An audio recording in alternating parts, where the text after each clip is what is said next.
Hi guys, welcome to another video on the JB and Hey! Millie channel, and today we are going to be talking to you guys about the Animal Crossing Build-A-Bear collab.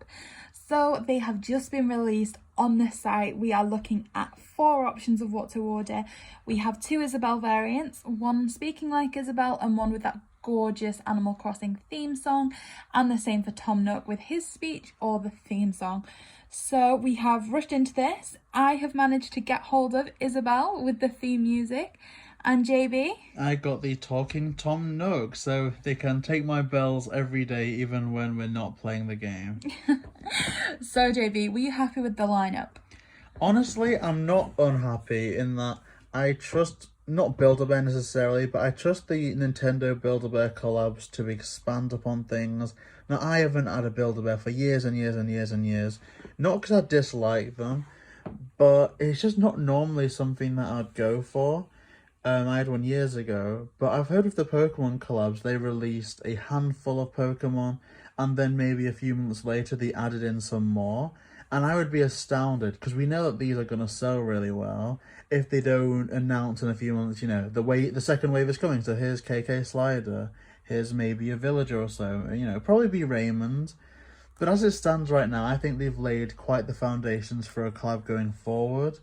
But I don't know, I'd be lying if I was saying that I wasn't a bit disappointed, because I was hoping so badly for KK Slider. See, that was going to be my next question, is who you were hoping for the most, which you've just answered. And I guess they could make the KK Slider one work very well. I mean, they've come with these additional sounds, and obviously you could go with the New Horizon soundtrack that, he sings as the final credits. There could be Bubblegum KK. Or even this, I know Build-A-Bear like to do little expansions. Obviously, they have little outfits. How cool would it be? Because we have this on, the other plushies. We have a Tom Nook plushie, but also a DJ KK plushie. How cool would it be to get a DJ KK Build-A-Bear with that DJ stereo, and Build-A-Bear can sell every KK Slider album for as much as they want to, really. If they did it £12 and it all was packaged nicely, it was like a little vinyl record, I would definitely spend the money on that to get all of them eventually, and I'm sure a lot of other people would too.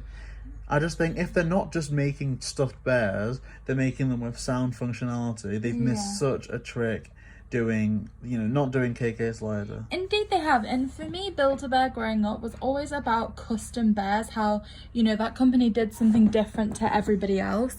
So the main concept that I'd came up with for a bear that I would have loved is if you could get a villager one, and you could customize that to have the hair color that your character does, to wear the outfit that your character does. Because for me, that was very much kind of the very basis of what Build-A-Bear was that kind of unique experience that you didn't get just getting a teddy bear from the shop.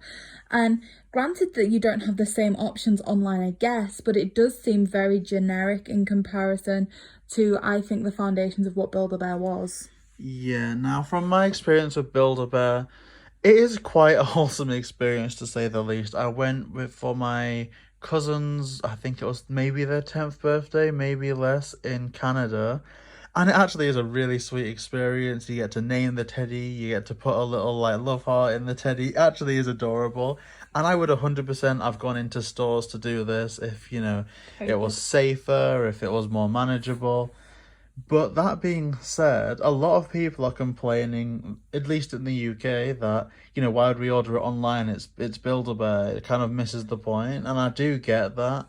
But what I would say is, I think in this time of the pandemic, Build-A-Bear should actually be commended for how they've handled stuff online. Now, lineup aside, I think that the queuing system was imperfect, to say the least, but I'm pretty sure it was random. So we were both trying because we didn't know if there was some limits, and we both wanted to get the variants because Tom Nook, he's my guy, he's the crook, and Isabelle is so cute as well. They are.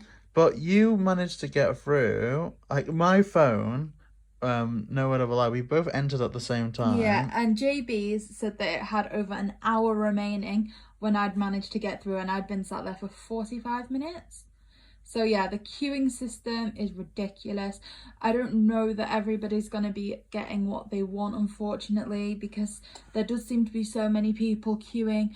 Scalpers seem to be out there already. We've already seen posts on eBay, people like trying to resell these for $300. $300 when originally they were like $50. It's insane, like, honestly. It's such a shame that, you know, the scalpers get to do this again when we've just had this with Sanrio and everything. It's such a shame, but we are really looking forward to getting these and showcasing them on the channel. So subscribe and turn on notifications for that. We might go into this topic a bit more thoroughly in our podcast on Sunday, so check that out as well. We, you know, will debate on where we think this Build-A-Bear, you know, lineup is heading, what could have been done, what is going to be done. So don't miss any of that. So guys, for variety Nintendo content, including Animal Crossing, Mario, and so much more, please like, comment, and subscribe. JB and Millie.